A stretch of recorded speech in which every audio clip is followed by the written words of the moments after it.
Good evening, everybody. Wow, what a great crowd. I think we'll have a great discussion, too, for our great crowd. Welcome. My name is Trey Grayson. I'm the director of the Institute of Politics here at Harvard. I want to welcome everybody to the John F. Kennedy Jr. Forum for our third Blockbuster Forum this week. I still want to welcome, there's a lot of new faces here, so welcome to all the freshmen and first-year graduate students at the Kennedy School and elsewhere, and everybody else who's here at the forum. We're going to have a great discussion on a pretty important topic. Tonight's discussion is going to be moderated by the founding dean of the modern Kennedy School, the architect, the visionary that helped to create the forum, Allison, who's the director of the Belfer Center for Science and International Affairs and the Dillon Professor here at the Kennedy School. So please join me in welcoming Graham.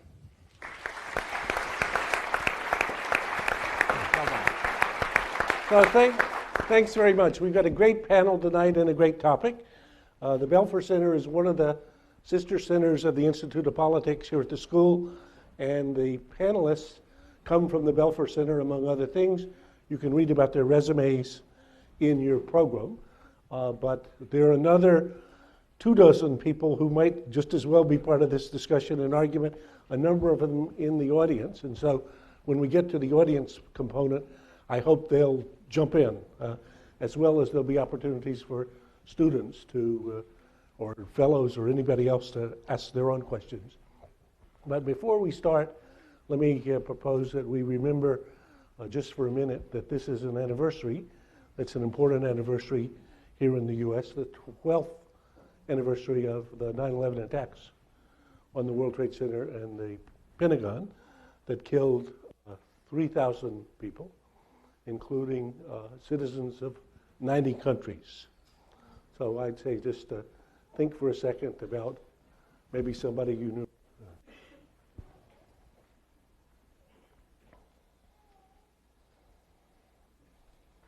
So thank you. So the topic tonight is Syria. The issue before the House, as the program states, is to attack or not to attack. Well, there's two choices, yes or no. And actually, just yesterday, the Belfer Center communications team put up a one-stop shopping website on the Syria issue that gives you the facts about the case, as well as identifies what the editors think are the best analyses for attacking and the best analyses against attacking. And then their best commentaries on other related topics that somebody might want to look at and think about before choosing between attack or not attack. But tonight, before the House, is the question, if you were a member of Congress and you were required to vote on the resolution that President Obama put to the members of Congress, which now you've gotten a postponement for, but we're imagining tonight you had to vote, how would you vote? And we're going to start with our panelists who are going to give a chance to say what they would vote, yes or no. And then always, since anybody who's academics will say, yes, and it's more complicated than that, that's okay. But yes or no. And at the end of the evening, we're going to give you a chance in the audience to vote if you were a member of Congress tonight, and if you had to vote, yes or no. You can only choose two choices. What's your choice? So, 10 days ago, and our panel, as I say, you can read their resumes, because if I spent time telling you, we would be here the whole time. Nicholas Burns is a professor of practice here at the Kennedy School, former Undersecretary of State for Policy and many other things. Marisa Porges, next door, is a former Navy pilot, now PhD, a fellow at the Belfer Center. Niall Ferguson is a professor of history at Harvard, as well as a member of the board of the Belfer Center. Joe Nye, my colleague, is a professor here at the Kennedy School, former dean of the school, former head of the National Intelligence Council. So read their resumes, but we're not going to do that for right now. Okay? So just, this has been such a swirl of events on Syria, it's quite hard to keep one's bearings. But 10 days ago, after having been a drumbeat that had led to what was apparently going to be an announcement that the U.S. was going to attack Syria, and where one of my friends, actually somebody who used to work here at the school, who's Deputy Secretary of Defense, was thinking, they were just going to get an order and they were going. President Obama went to the Rose Garden and surprised the world, including most of the people in his national security team, by calling timeout and asking Congress, putting to Congress this issue, and proposing that Congress vote to authorize his use of a limited, proportionate military attack on Syria to punish Syrian use of chemical weapons and to deter future use. Let's hear what he had to say.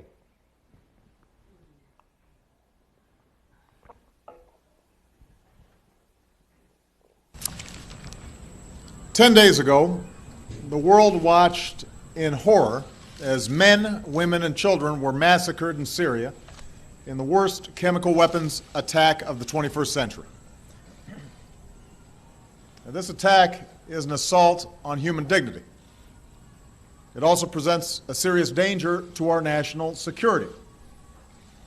It risks making a mockery of the global prohibition on the use of chemical weapons. It endangers our friends and our partners along Syria's borders, including Israel, Jordan, Turkey, Lebanon, and Iraq. It could lead to escalating use of chemical weapons or their proliferation to terrorist groups who would do our people harm. In a world with many dangers, this menace must be confronted. Now, after careful deliberation, I have decided that the United States should take military action against Syrian regime targets. This would not be an open-ended intervention. We would not put boots on the ground. Instead, our action would be designed to be limited in duration and scope. But I'm confident we can hold the Assad regime accountable for their use of chemical weapons, deter this kind of behavior, and degrade their capacity to carry it out. But having made my decision as Commander-in-Chief based on what I am convinced is our national security interests, I'm also mindful that I'm the President of the world's oldest constitutional democracy. I've long believed that our power is rooted not just in our military might, but in our example as a government of the people, by the people, and for the people. And that's why I've made a second decision. I will seek authorization for the use of force from the American people's representatives in Congress. Okay. So, you're each imaginary members of Congress tonight, and you're required to vote tonight, yes or no, and then you can have 30 more seconds to say but you got to start with either yes or no. Let's start with Nick. I would vote yes in support of President Obama's policy, limited airstrikes, designed to degrade Assad's military capacity and to deter future use and to intimidate him. But I'd say two more things, Gray, and an explanation of that vote. That airstrikes alone do not constitute a coherent strategy for the United States in Syria.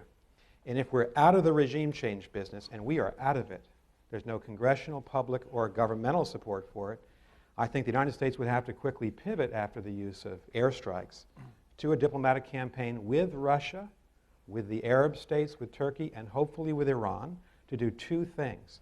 One, launch a massive international relief operation for the 2 million Syrians who are refugees outside their borders, the 4 million Syrians displaced within the country, and in honor of the 110,000 people who've died, to make sure that number doesn't double or triple. And finally, if the United States is not going to replace Assad, and we won't, we're going to have to try to engineer a ceasefire in that war because it is destabilizing all the countries we care about in that region. Okay. That's clear. Marisa, you would vote yes or no? I would not support the proposed limited strike. You would vote no. I would vote no. I do not think it would meet the objectives that you just described. I don't think it would effectively punish the Assad regime nor deter the future use of such weapons by either the regime or other nations. I think the limited strike, as it was described, is not timely enough nor proportionate enough nor credible at this point. What's more, I actually think it would have serious negative repercussions. I think you would likely see Assad making more overt efforts to take a stand against such unilateral American action, which would result in massive casualties, more civilian deaths in Syria. And I think it would actually incite more anti-Western sentiment, more anti-Americanism in the region broadly and also specifically in Syria. And I think that's too great a risk to run for this type of act. I do, however, think from a broader perspective, I agree exactly with Nick's proposals that the bigger picture needs to be taken into account here. If we're really looking to do something, we need to look towards greater humanitarian aid to Jordan, Lebanon, Iraq, those, the internally and externally displaced refugees, and to aggressively push for a diplomatic solution that would make an end to the greater problem here, which is not just the 1,400 people killed in this chemical attack, but the 100,000 that have died more broadly in the war. Clear. Neil, yes or no? Well, I would have voted yes if I'd been asked the question that you've asked. But of course, that's not the situation we find ourselves in. Last night, the president No, but went on television. we're going to go secondly But let to me, where we are. let me please. finish. I mean, last night the president, if I may, said I would have voted yes if we'd been asked that question. But extraordinarily, last night the president went on there, began by making the case for military action, and then concluded with a rousing call to postponement. A rare, I think, rhetorical device in the history of the presidency. And I must say I share the reservations of members of Congress on both sides about the way that this has been handled, and it didn't surprise me in the least that so few people were willing to step up in support of what was proposed. And I think they had good reasons for doubt. Of course, as you can tell from my funny accent, I'm British, so we've already voted on this. Exactly. And we were given a straightforward question. The Prime Minister did put it before the House of Commons, and I would have voted yes, and I would have been on the losing side, as indeed I would have been if I'd been able to vote yes in the United States. I take a slightly different view from the others in two regards. I think we should have intervened earlier, and I think our aim should have been regime change. I'm very close in my thinking to John McCain on this, somebody I used to advise long ago in the previous life. And I share his deep gloom at the way in which this has been handled. We have indeed left it much too late, and the consequences of this dithering are already deeply tragic, not just for the people of Syria, but for the people of all the neighboring countries that are being destabilized by this. So in the end, what we were supposed to be voting on were incredibly small strikes that would not, in my view, have had any positive benefit except to salvage some credibility for a president who'd drawn a red line and then tried to turn it into a pink dotted line. Now we're in an even worse position where he's decided not to have any credibility and to go down what is a primrose path led by President Putin in the direction, I think, of an Assad victory in the civil war with potentially double or treble the deaths that we've seen so far. It's an extremely depressing situation we find ourselves in, ladies and gentlemen, and it's been a long time, I'm afraid, since we've seen a diplomatic crisis mishandled in this way. It should become a case study, I think, at the Kennedy School for how not to be president in a crisis. Other than that, Neil is for it. Okay, so Joe, yes or no? Yes, I'd support the president on a limited strike to reinforce the norm against the use of chemical weapons. But I think what's interesting for students to realize is, notice that when you get down to a binary decision, yes or no, how much you're covering over that's much more interesting. For example, Neil and I deeply disagree. I think we should not be involved in regime change. I think the Arab countries in the Middle East are going through a set of revolutions which are theirs. And the more we interfere with it, the worse we're going to make it. And therefore, we ought to stay out of regime change. So Neil and I wind up both voting yes, but for totally different reasons, opposite ends of the spectrum. So I think the lesson of this is when you get down to binary decisions, yes, no, you start covering over the most interesting questions. I think the most interesting question now, to follow up on Neil's analysis, is can Obama make lemonade out of this lemon? Okay, and I think that's where we're going to go now. So good, and thank you very much for yeses or no. So interestingly, after 10 days of making the case, or doing his best to make the case, to Congress, to the American public, to the world, actually, at the G20 meeting, then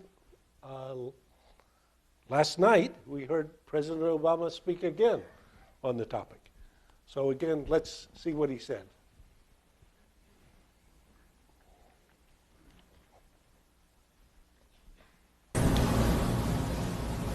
When dictators commit atrocities, they depend upon the world to look the other way until those horrifying pictures fade from memory. But these things happened. The facts cannot be denied. The question now is what the United States of America and the international community is prepared to do about it. And that is why, after careful deliberation, I determined that it is in the national security interests of the United States to respond to the Assad regime's use of chemical weapons through a targeted military strike. The purpose of this strike would be to deter Assad from using chemical weapons, to degrade his regime's ability to use them, and to make clear to the world that we will not tolerate their use. However, over the last few days, we've seen some encouraging signs. In part because of the credible threat of U.S. military action, as well as constructive talks that I had with President Putin, the Russian government has indicated a willingness to join with the international community in pushing Assad to give up his chemical weapons. The Assad regime has now admitted that it has these weapons, and even said they joined the Chemical Weapons Convention, which prohibits their use. It's too early to tell whether this offer will succeed, and any agreement must verify that the Assad regime keeps its commitments. But this initiative has the potential to remove the threat of chemical weapons without the use of force, particularly because Russia is one of Assad's strongest allies. I have therefore asked the leaders of Congress to postpone a vote to authorize the use of force while we pursue this diplomatic path. I'm sending Secretary of State John Kerry to meet his Russian counterpart on Thursday, and I will continue my own discussions with President Putin. I've spoken to the leaders of two of our closest allies, France and the United Kingdom, and we will work together in consultation with Russia and China to put forward a resolution at the UN Security Council requiring Assad to give up his chemical weapons and to ultimately destroy them under international control. Meanwhile, I've ordered our military to maintain their current posture, to keep the pressure on Assad, and to be in a position to respond if diplomacy fails. Okay, so Neil, you already have suggested a little bit about your view of how this is working out. I want to do another hypothetical. So let's imagine a Martian strategist who's watching this play of events.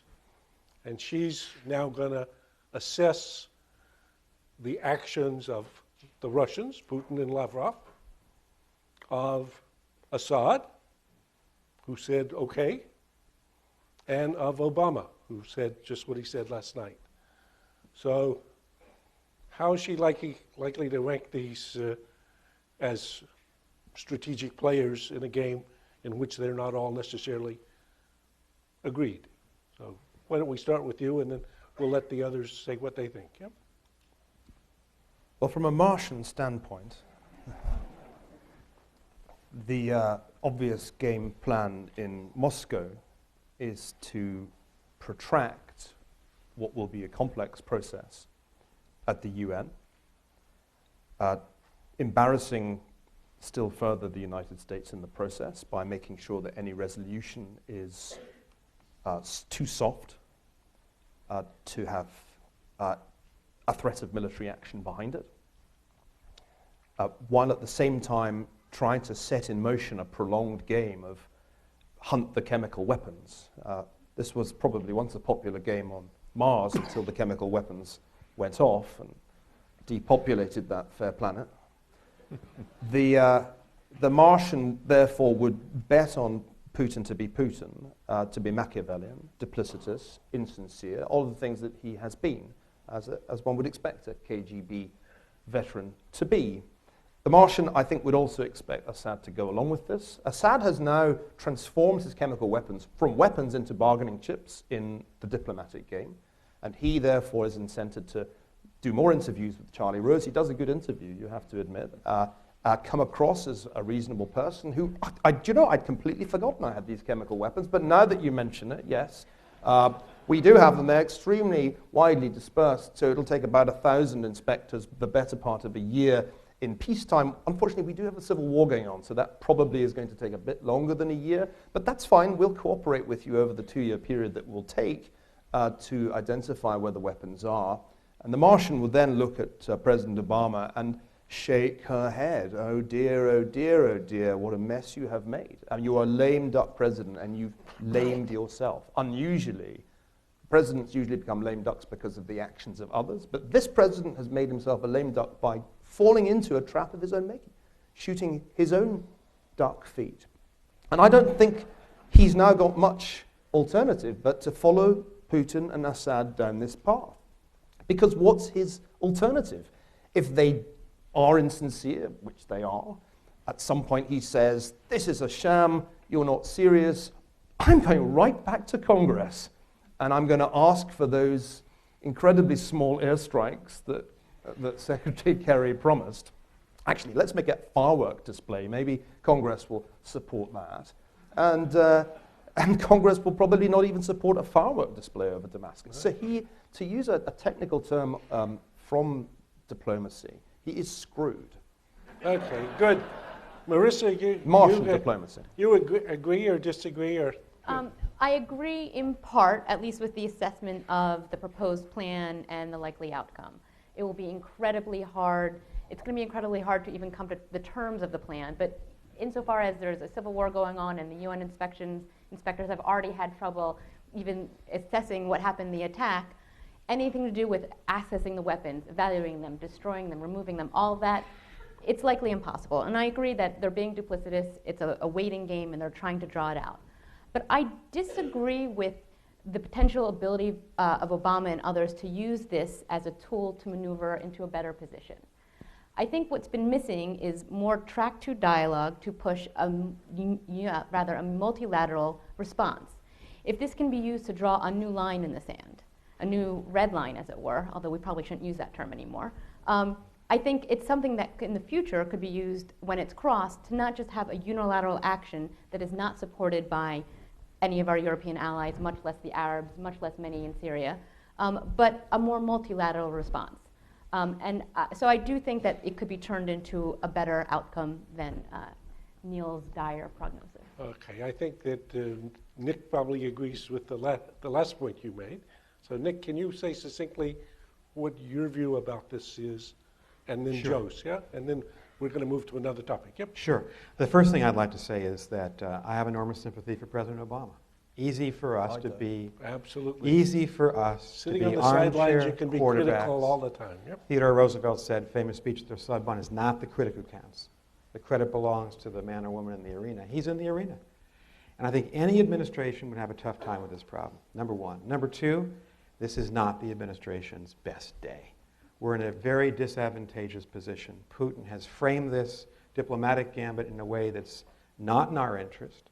I think the president had no choice but to walk down that diplomatic path on Monday, once the offer was made, given the consequences internationally and domestically had he not done that. But we now have to be tough as nails in these negotiations that begin tomorrow in Geneva between Sergei Lavrov, who's a difficult character, and Secretary of State John Kerry. Yes, you dealt with him more than once. I did deal with him.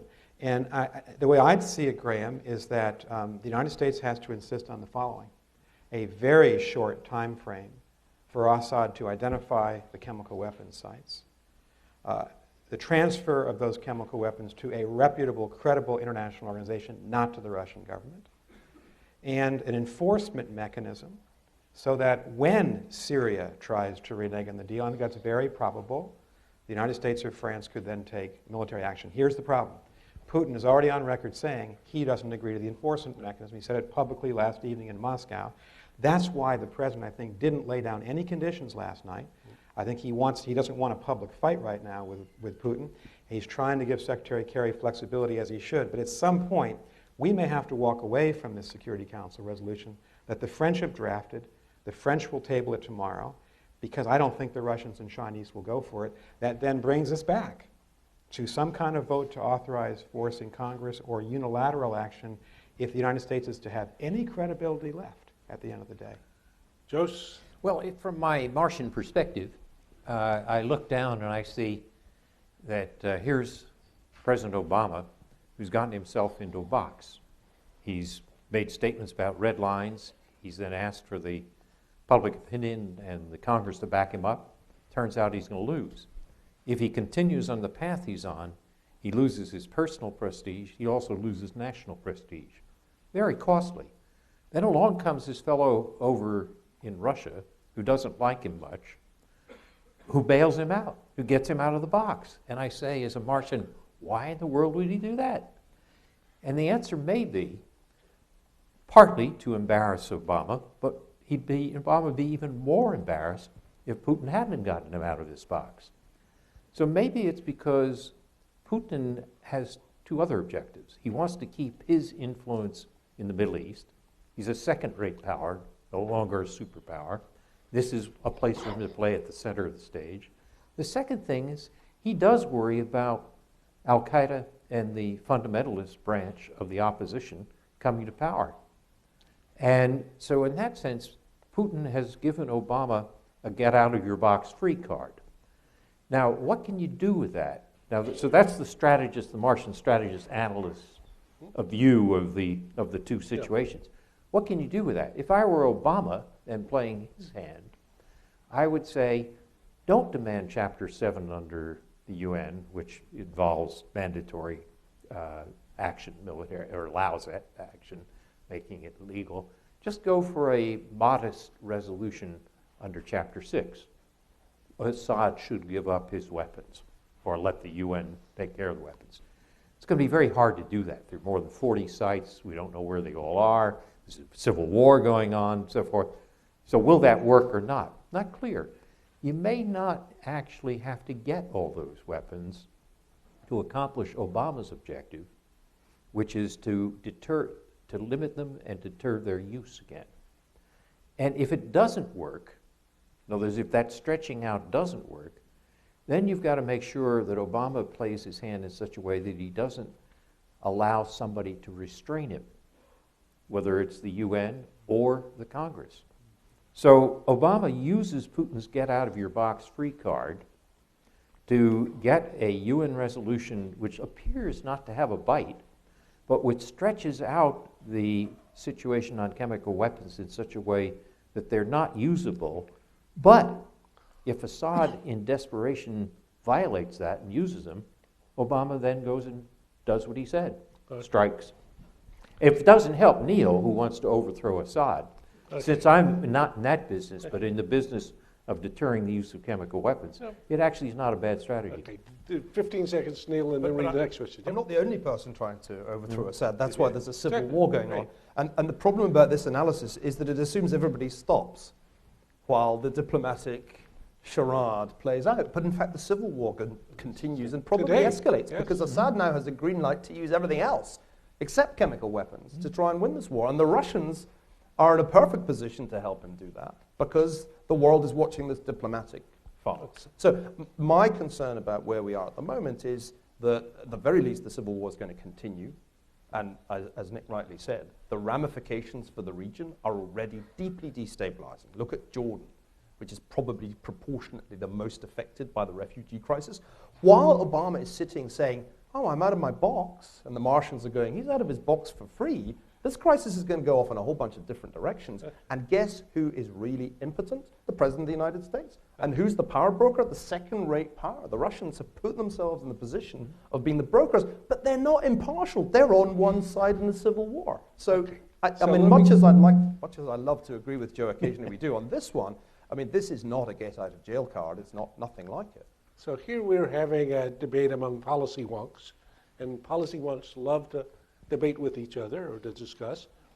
But I would say if you look at the policy community, Republican and Democrat, folks like this, 75% of them are yes but for doing something.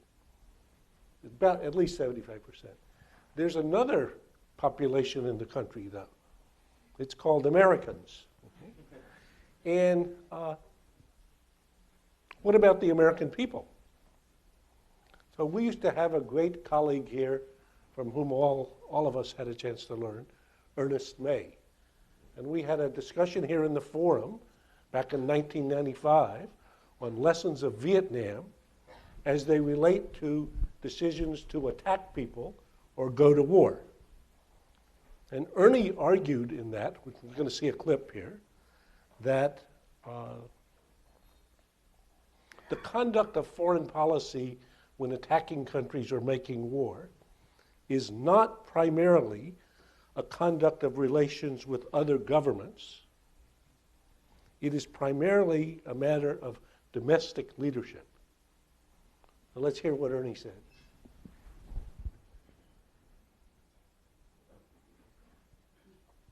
And there is finally, there is an implicit lesson in the book, not one of the 11 that he gives, I think, which is, I think, a terribly important lesson because it runs against the conventional wisdom that is taught in this university and around the world about international relations. Because as I read it, he is saying that what his painful voyage with regard to the Vietnam War was a voyage of discovery about the relationship between the government and the people of the United States, and the implicit lesson is that the conduct of foreign policy is not primarily the conduct of relations with other government. It is primarily a matter of domestic leadership. Okay, so when we ask, well, where is Ernie now that we need him? Unfortunately deceased, a great source of wisdom and inspiration to all of us. But if we look at where the American people are a month into this discussion, let's see some poll numbers here just for a second. I mean, essentially, they're not buying. Right. Have we got a slide with some poll numbers? Basically, the message is on yes or no, 60% solid no. Should Congress authorize? 60% no. So the U.S. interests to be involved in the conflict in Syria? 60% no. So what is it that Americans know that folks like us don't know? Or how do we deal with this? Joseph? Yeah, I think the most interesting thing about both those numbers and Ernie May's wise advice is how extraordinary public opinion changed in 12 years. I was dean when 9/11 happened. I remember standing here at the podium having a public forum here in the school trying to make sense of it. And the mood of should we do something about Afghanistan, do we have to reply to Al-Qaeda, was very strong. And the idea that you would go in 12 years from a situation where, remember, a majority of the Congress supported the mistaken invasion of Iraq. People like to bury that now, but it's true, including many Democrats, to a situation where you can't even get Republicans to support a president who is willing to have a limited strike against Syria.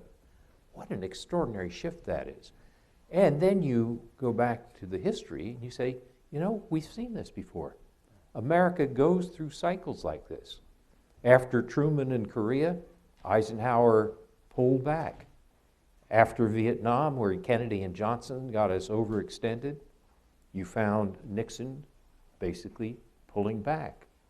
And after the excesses of George W. Bush in response to 9/11, you're finding Obama in a situation where he doesn't try to pull back, he's being pulled back. So Ernie May's wisdom here is exactly right. Nick? I agree with Joe. Obviously, looking back on Vietnam, that was one reference point in 1995 for Americans. And then reflecting, as Joe did, on the last decade, we invaded and then occupied two Arab Muslim countries for over a decade. You need public support to sustain yourself. I think Syria is different, however. In 1995, when Ernie was speaking, I don't know what month that was, but I was part of the Clinton administration when, in a very unpopular move, President Clinton put 50,000 American troops into Bosnia. at the end of November 1995 to implement the Dayton Accords. And I was spokesperson of the State Department, so I was paying attention to the polls. The polls were greater in opposition than they are now.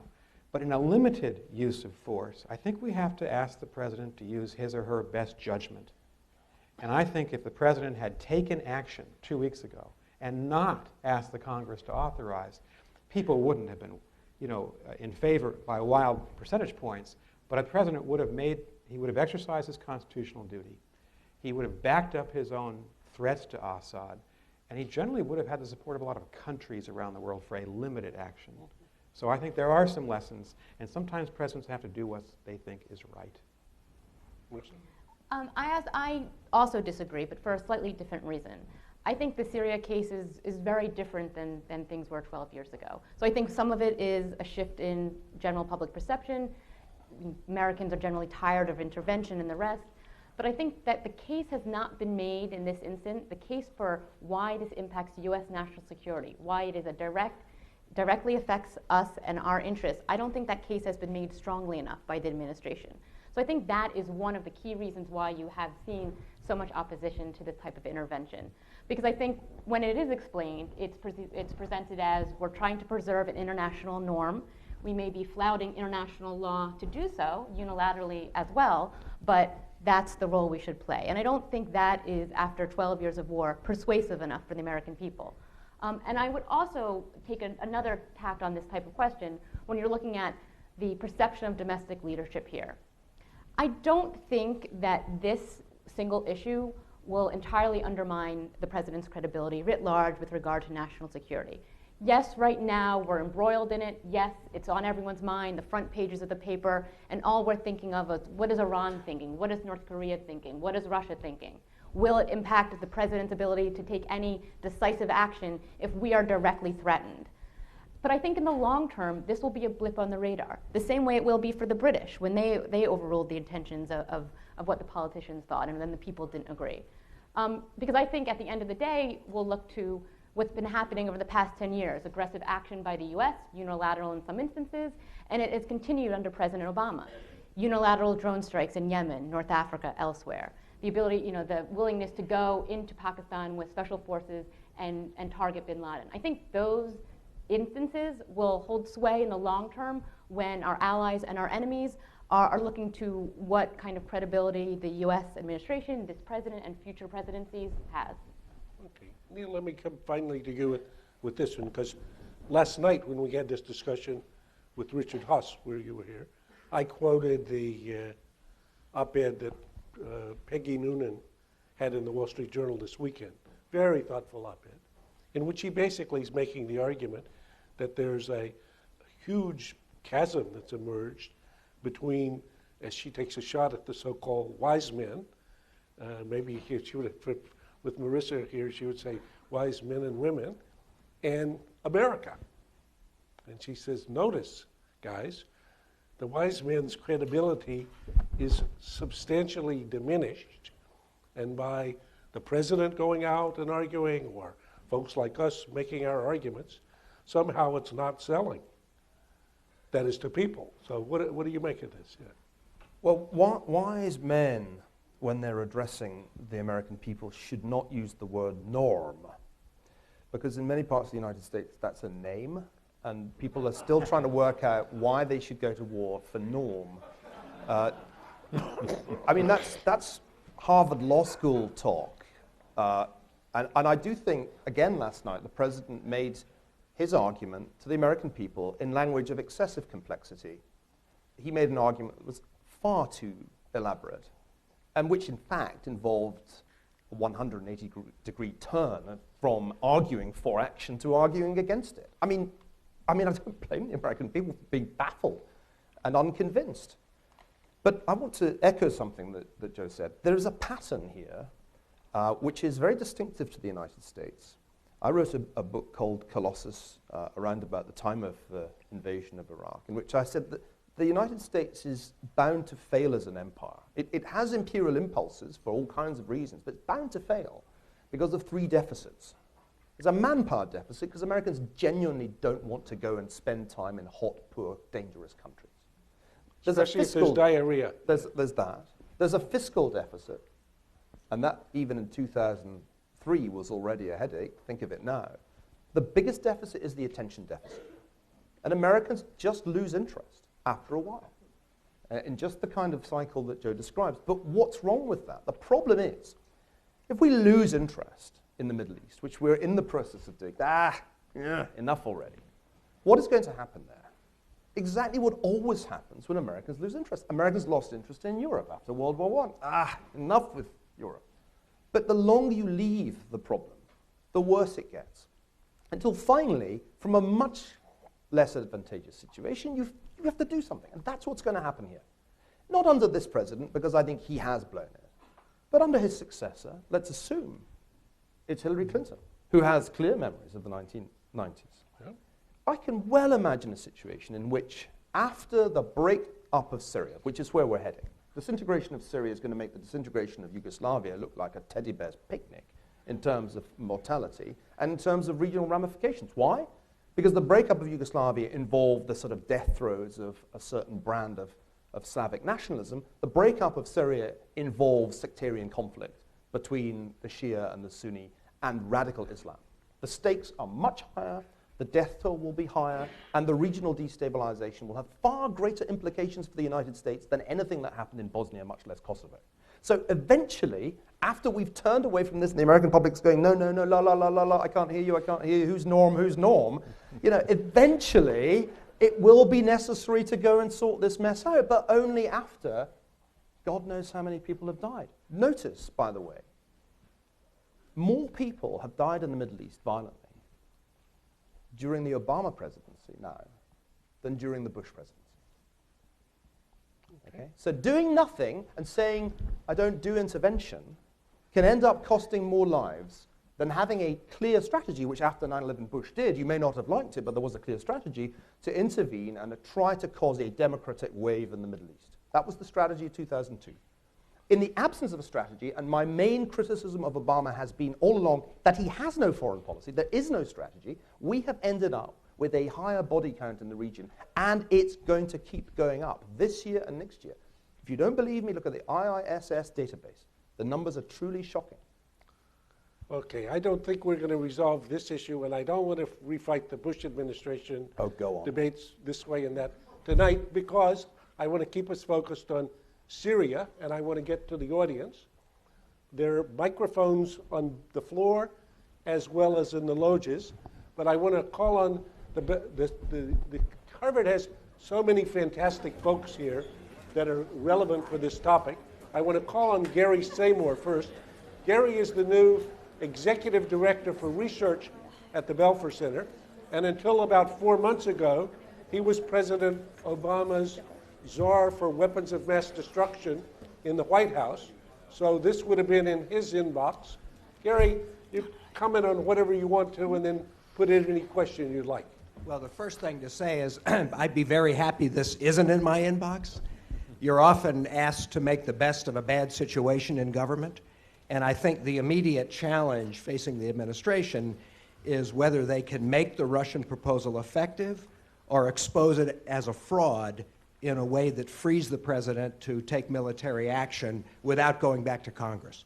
Because I think he clearly must recognize now that he's not going to win a vote in Congress on this issue. And it was a mistake, it was a miscalculation to expect that he could win such a vote.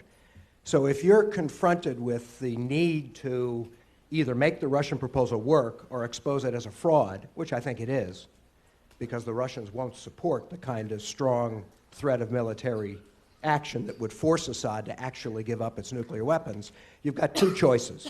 And I think Nick Burns and Joe Nye laid out two different options. One is to take a very tough line on what you would require in the UN Security Council resolution, which we know the Russians are not prepared to support, and that would destroy the Russian proposal quickly, within a week. Or you could take the approach Joe Nye proposed, which is to accept a weak resolution, knowing that it's not going to achieve the objective, but at least allowing this process to play out a little bit further, create more distance, and at some point in the future, when it's become clear to everybody that it's not actually going to result in disarming Syria, that's when you pull the plug and the president's then free to act. So I think the question for the panelists is, and this is the kind of issue they're going to be discussing inside the administration and with our allies as we work on the resolution, is which approach do you take? Do you take an approach that leads to a quick collapse of the Russian proposal, or do you take an approach that plays along with it for some period of time and then hope that you can maneuver yourself in a position to expose it and then be free to act? Good. So we won't try to get everybody to answer every one, but basically, since this is Nick and Joe, Nick, yes or no, and Nick and Joe, yes or no. I think Gary's framed it really well. I think we already know the answer to the question. The United States and France have already said we must have an enforcement mechanism. Putin's already said you will not have one. So we're not going to have one, because the veto always works. So I think Joe's framing is the way it's probably going to turn out. We have to insist now, but it would be smart of us to have some kind of commitment by the Syrian and Russian authorities to give up all the chemical weapons. Joe suggests Article 6 of the UN Charter. But then it has to be accompanied in our own political system by something that would give the president the authority. If he's not willing to take it on his own, I think he should take it on his own shoulders. But if he's not, then this gang of 8 in the Senate, including Senator McCain, may have the lifeline to President Obama. If the Congress would vote to support the diplomatic initiative, but also write in an enforcement mechanism of our own in our system, we know that President Hollande already has constitutional authority.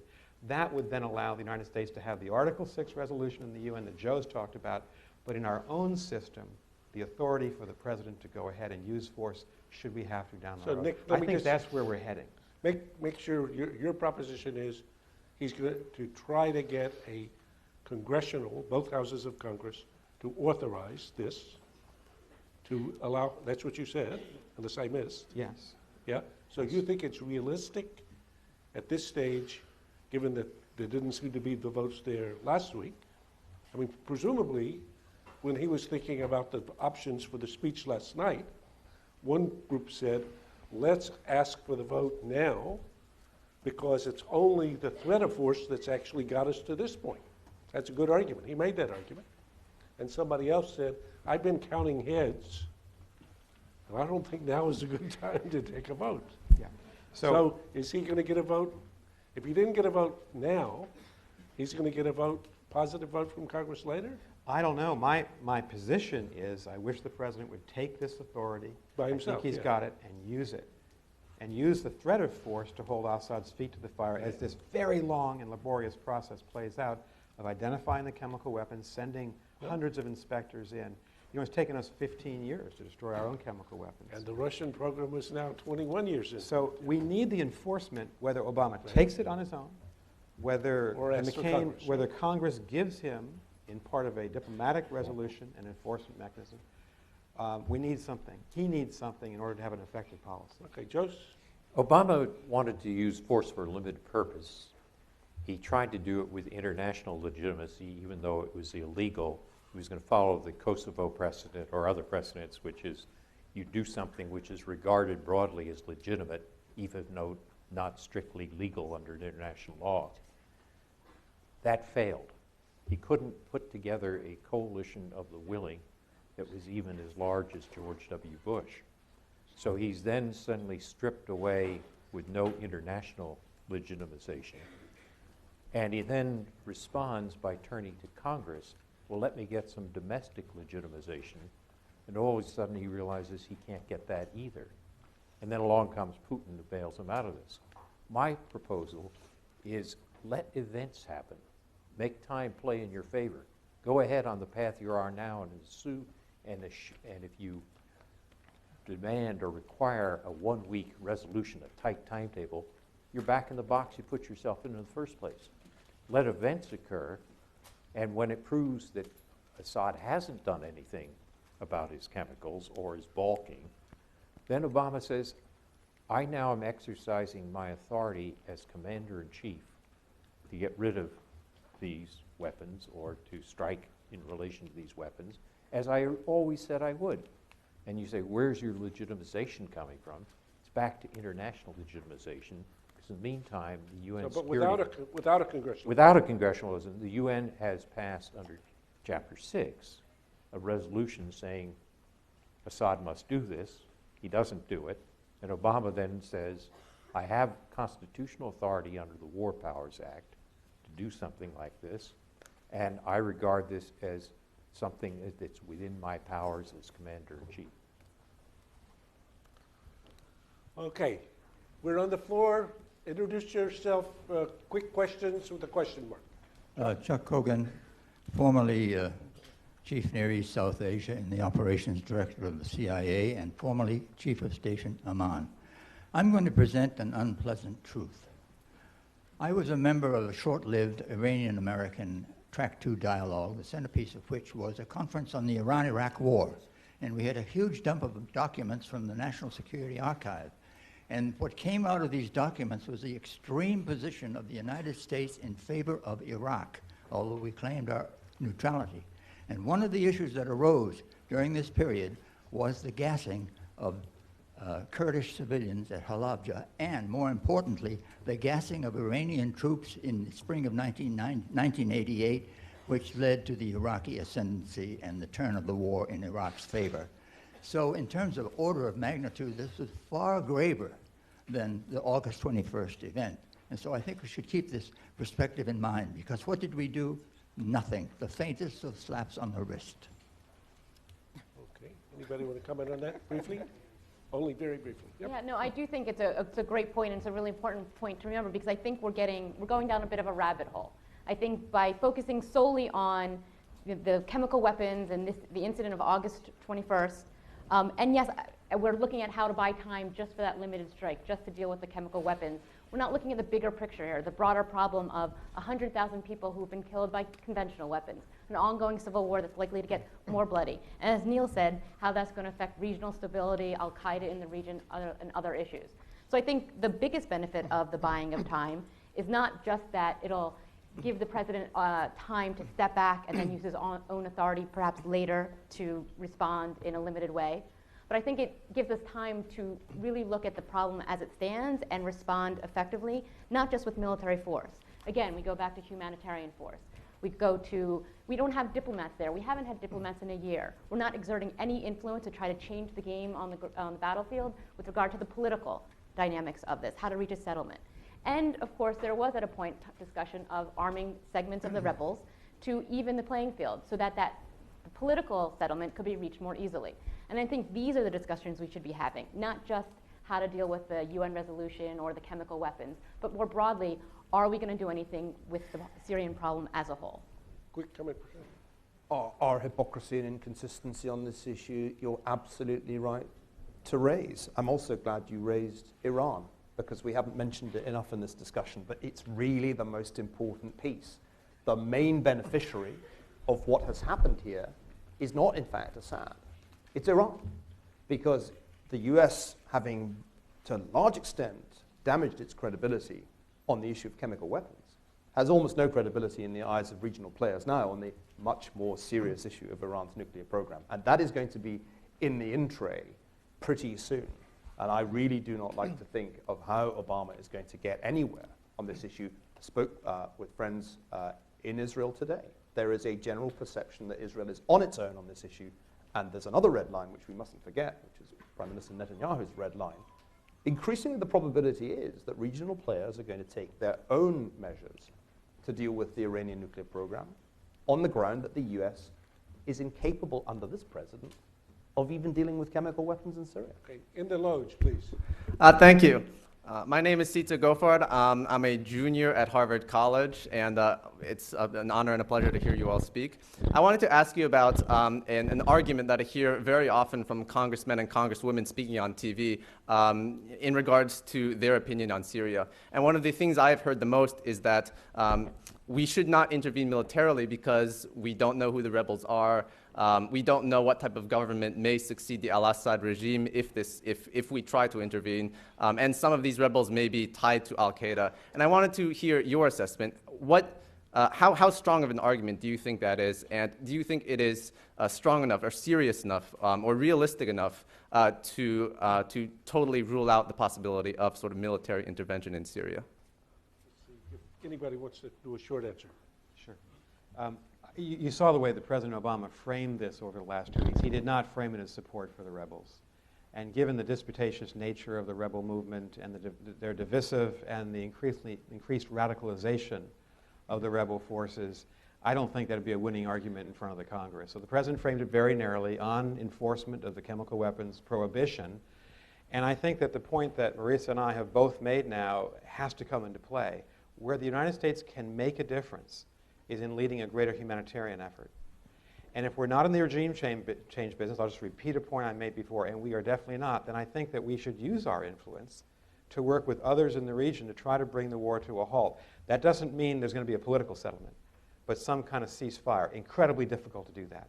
But that, for our strategic interests in the region, to prevent the widening of the war, if you're trying to do no harm, if you're trying to act with a little bit of restraint, then that might be the most effective thing we can do, the humanitarian effort and some kind of ceasefire agreement.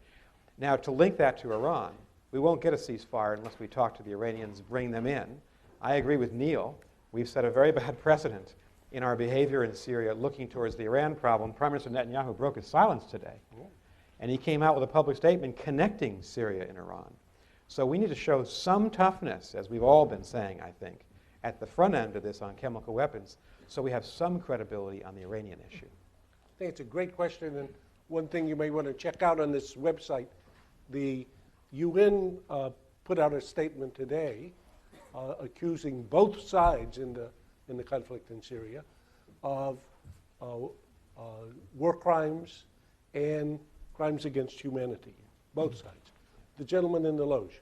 Hi, my name is Aaron Maggot. I'm a graduate student at the Middle Eastern Center. I'm also in Professor Graham Allison's class, so you can blame me for his question.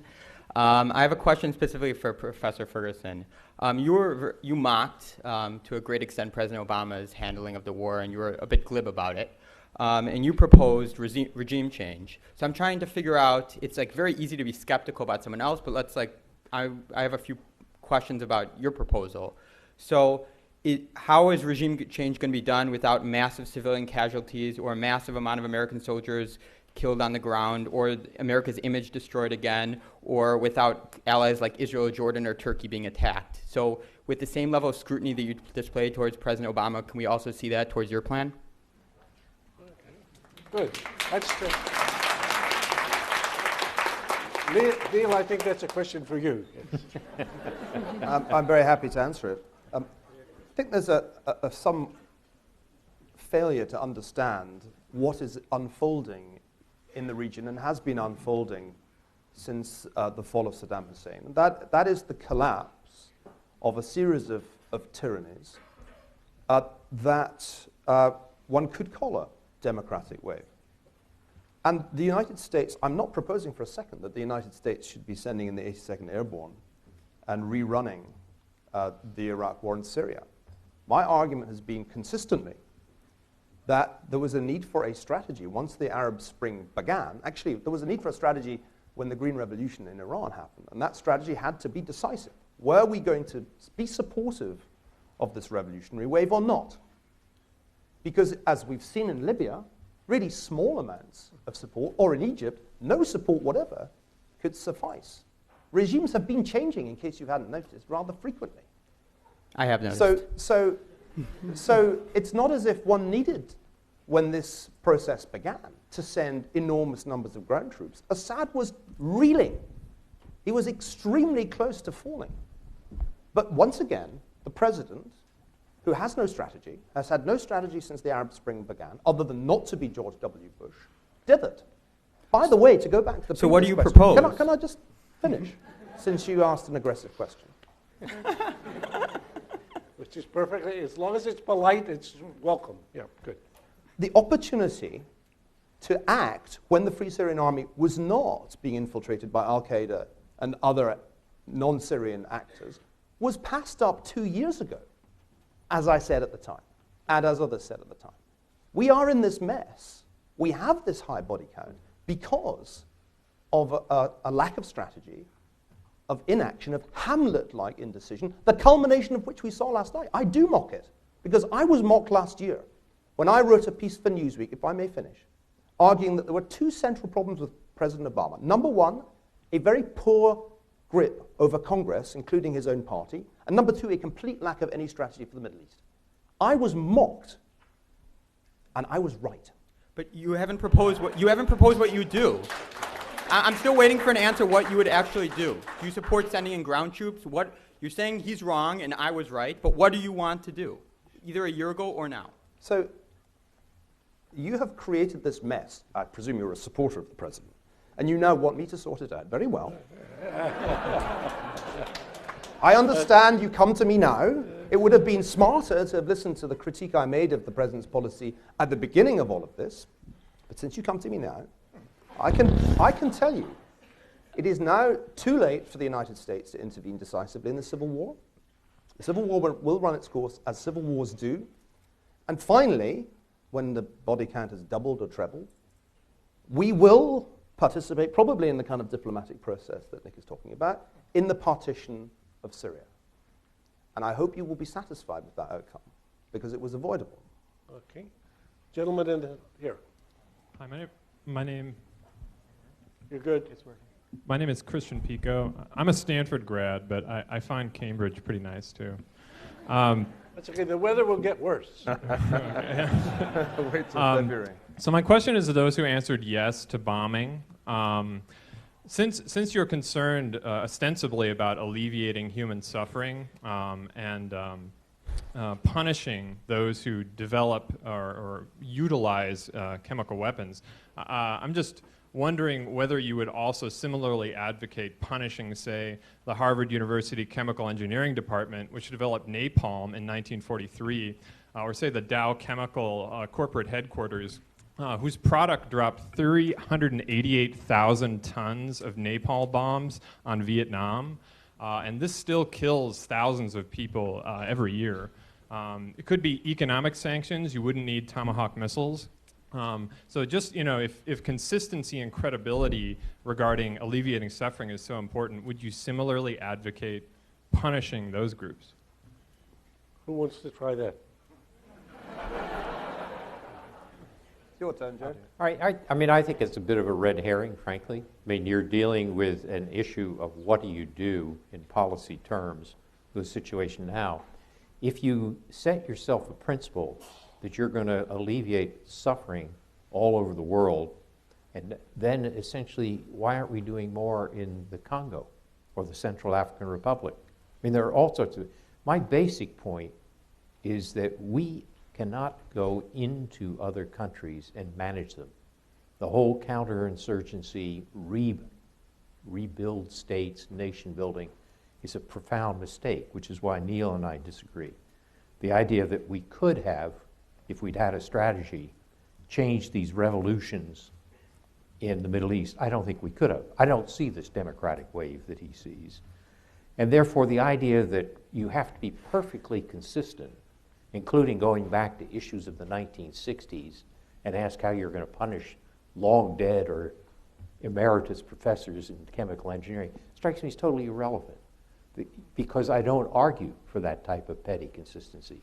I'm saying, given the situation that we're in now, what are the things we can do? And that's what I tried to express. So you're pouring to make me follow a principle consistency, which I did not enunciate. Okay.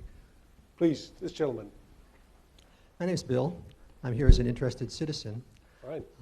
My question is, I wonder to what extent the panel feels that peaceful initiatives were tried, publicly tried, up to the initiative of 2 days ago, publicly tried by the United States. Were they sufficient, those initiatives that the U.S. might have taken? I'm aware, just for example, of Samantha Power's comment in the news, quoted in the news a week ago, saying that, quoting roughly, diplomatic initiatives have been exhausted. Without commenting on the merits of the recent Russian initiative, do you think the U.S. might have tried harder to come up with a solution that was more creative, using soft power, if you will, to come up with peaceful alternative solutions. And to the extent that it might not have tried to do so, why not? I think Nick is the lead of the diplomacy initiative here, so you've been writing about this. Yeah. What would you say? I'd say thank you for your question.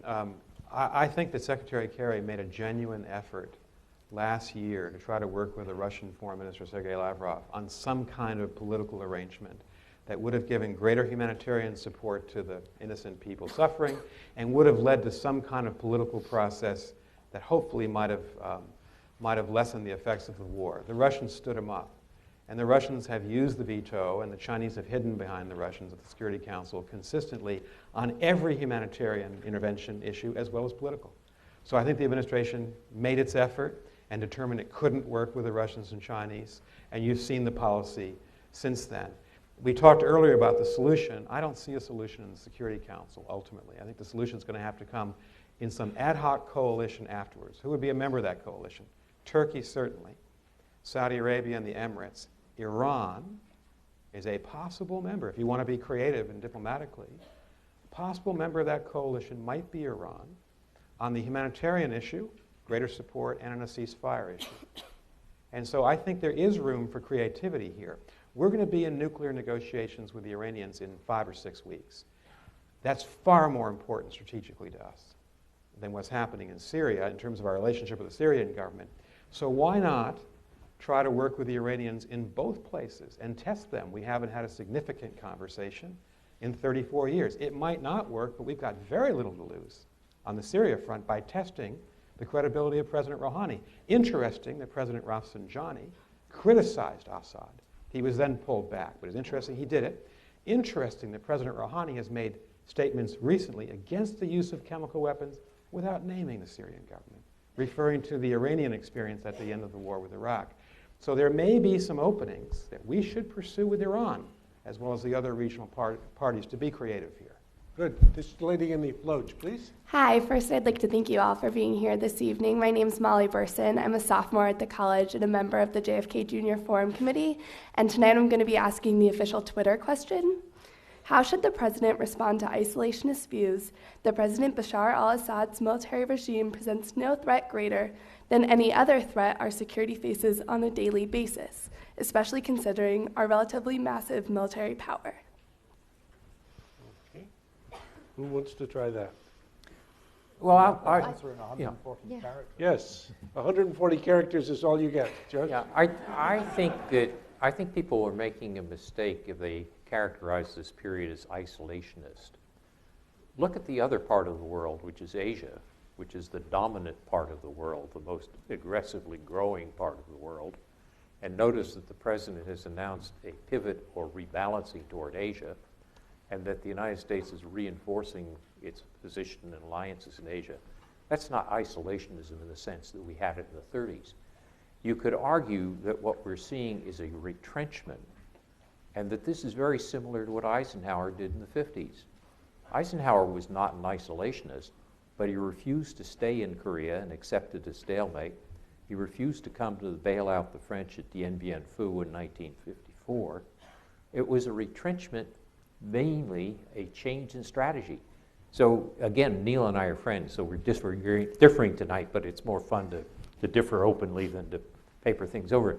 I would argue that Obama's strategy toward the Middle East is to work around the margins and the edges and not to get involved the way we did on the ground, because that will be too costly and make things worse.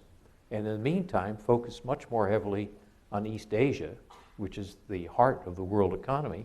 That strikes me as a very coherent, sensible strategy. And the point that non-intervention occurs doesn't mean there isn't a strategy.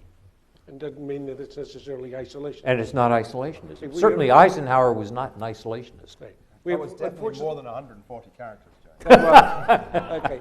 Unfortunately, we have time for only 2 more questions, so this gentleman and then here, please. Good evening. My name is Rory Arrow. I'm based here at the Programme on Negotiation, and I'm writing a book on Gene Sharp, who's the theorist of nonviolent action, whose books were used across the Middle East. during the course of my research for this book, one thing that I was surprised at was that the Bush administration was far more active and willing to fund and train non-violent movements than the Obama administration. In one cable from the Egyptian embassy, the U.S. embassy in Egypt, the U.S. ambassador complained he had so much money that he had funded nearly every single democracy promotion group inside Egypt, and he could not take any more money. By the time we came to Syria, the Syrian activists that I interviewed said that while the Egyptians had received all of this training, the Obama administration had come in and had decided that they had to have a policy change and no longer fund these groups. In part, there was a chilling effect which came from the Iranians. When the US government funded the Iranian democracy promotion project, the Iranians were so spooked by it that they threatened to withdraw from the nuclear talks unless the US government pulled off the democracy promotion project. And I'm just really curious to know from Nick Burns whether the work of Gene Sharp and the strategic nonviolent action, which was laid down in policy by the Bush administration, was followed through in any way, and whether he thinks that that level of work should have been followed up to prevent the switch to violence while the movement was still a nonviolent movement. Great question. Well, I can't really answer your question specifically, but I can say that the Bush administration, and I served in that administration, felt very strongly that in the Balkans, particularly in Serbia, and also in parts of the Middle East, we ought to be involved in encouraging non-government groups to build a democratic future, if you can say that, in some of these countries. And so President Bush spoke to that. But you mentioned Iran. I think that we've gotten to the point in this administration, I think President Obama is right, to end the talk about regime change in Iran and to try to see if it's possible to have an historic set of conversations with the Iranians. Now that's got to be backed up by the threat of force, and one of the possible casualties in Syria is that the threat of force on Iran is going to be less credible. And that's why President Obama needs to end the Syria crisis in a tougher position than he currently is in, because Iran's more important. But I think if you take regime change off the table, you do give the Iranians a chance to re-enter the international community, to stop short of a nuclear weapon, to make some kind of diplomatic deal with the United States on the nuclear front. We'll know the answer to that question by the second semester.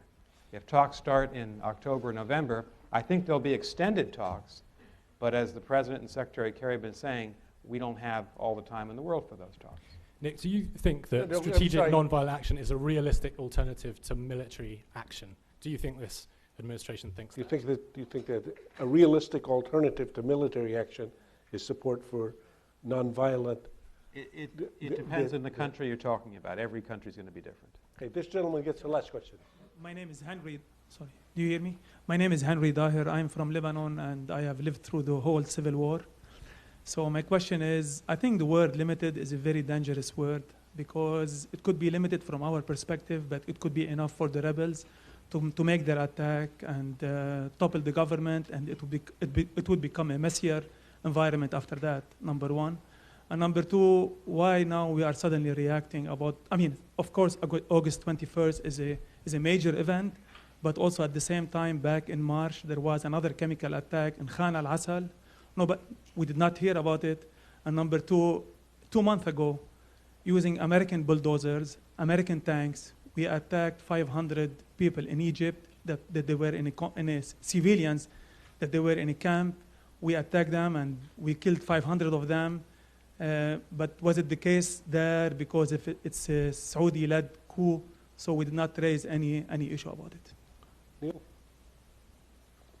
Well, I kind of agree with the implication of your question. I mean, the policy has been a sorry mess. We've been distracted from events in Egypt by events in Syria, but you have to remind yourself of just how wrong this has gone, from the decision to watch a Mubarak drop, to the decision then to back the Brotherhood, which caused deep consternation through the region, and then the failure to help the Brotherhood survive as it self-destructed, and then the backing of what is indeed a coup, largely Saudi and Emirates finance coup, which probably is going to fail.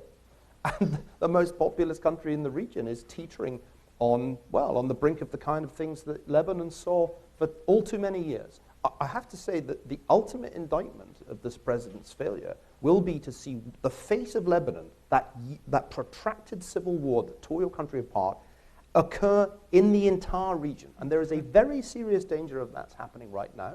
And I'm afraid to say that the way in which the debate has been conducted over the last few days only increases my sense of foreboding about what the future holds. Certainly nothing I've heard from my esteemed colleagues tonight leads me to feel more optimistic than when I arrived, that we're somehow going to devise a strategy and establish peace in Syria or anywhere else. So my sympathies go to the people of the region at this point. They must feel betrayed in so many different respects. It is hard to see how the United States can have much credibility in the eyes of the old guard or of the revolutionaries, of any side. We've managed somehow to alienate everybody, and that is really quite a sad achievement.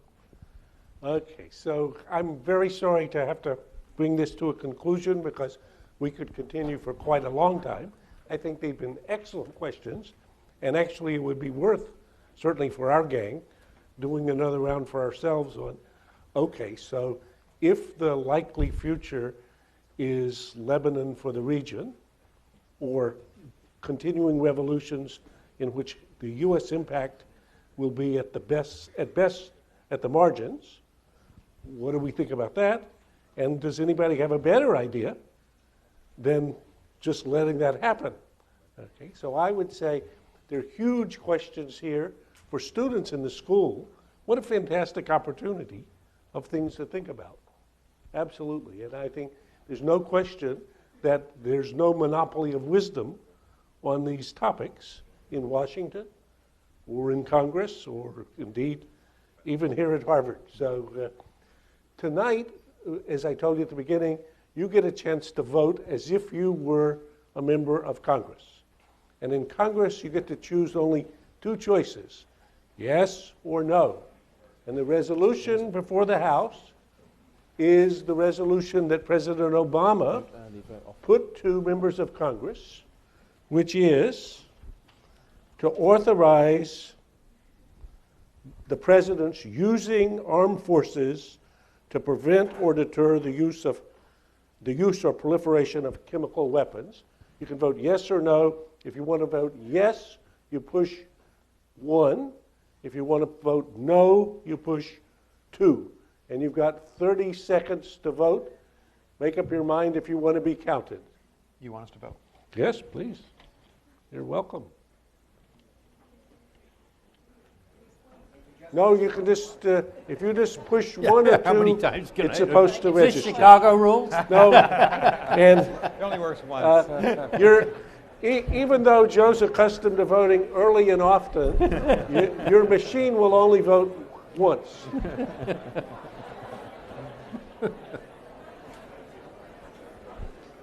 Okay, this is a new wrinkle for the forum, John so F. we're Kennedy seeing got to whether be president. we can follow the rules.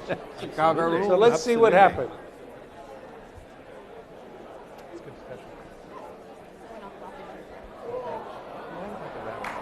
Okay. Bigger issue of the Here you go. Okay. So as we can see from the vote, That where public if this opinion is. group were in Congress, it would not authorize the use of force in this situation. So I would say to our panelists for stirring the pot of a conversation that's going to go on for all of us for some period of time, let's say thank you very much. Well done. Neil,